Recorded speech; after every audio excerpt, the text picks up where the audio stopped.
Hey guys, this is your friend Jason. Today's January the 22nd. It is Wednesday, and I'm going to save you the hump day call out, but hopefully, somewhere in the back of your mind, you've done it for yourself.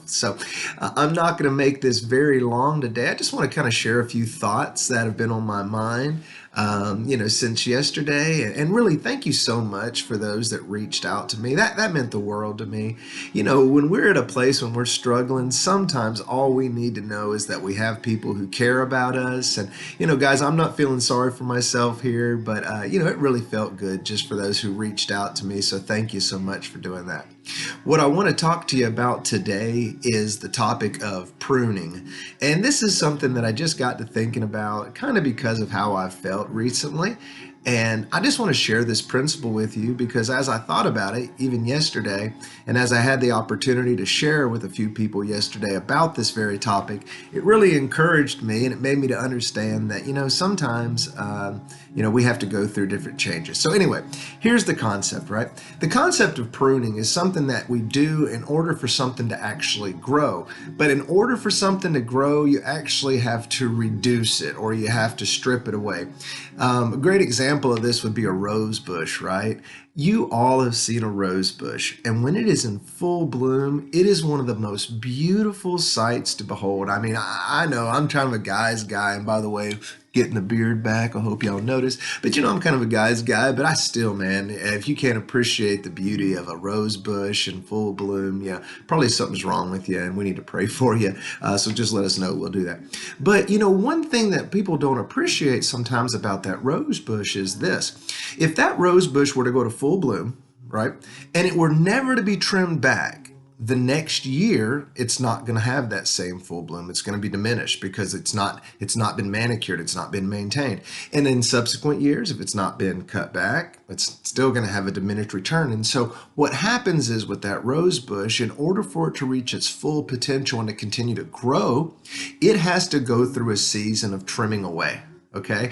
And so usually what you'll see is when the rose bush, after it goes to full bloom, then somebody who is very skilled with their pruning shears or whatever they'll use, they'll go back and they'll cut in the appropriate places that will strip that bush of all its bloom. And at the moment, it'll leave it looking bare. I mean, it really, if you've seen a rose bush when it's been pruned, it does not look magnificent. It is not a sight to behold at all. I mean, it is an eyesore, but it's necessary, right? Because what they understand is if they don't do that, come the next season, that season of growth, they're not going to get everything that they can out of that bush. They're not going to get every bloom that's possible. Guys, that's our lives, right? When everything is going great in our lives and we're at full bloom, sometimes we're really beautiful. We kind of become full of ourselves. Hey, we're that sight to behold. And that's perfectly fine, man. Celebrate your successes. Please don't be that person who doesn't celebrate when things are going well. I've known those people who everything in the world's going well and they're still finding some reason to be upset. Never be that guy or individual. I shouldn't say guy. I use that term generically, by the way, ladies. I'm sorry about that.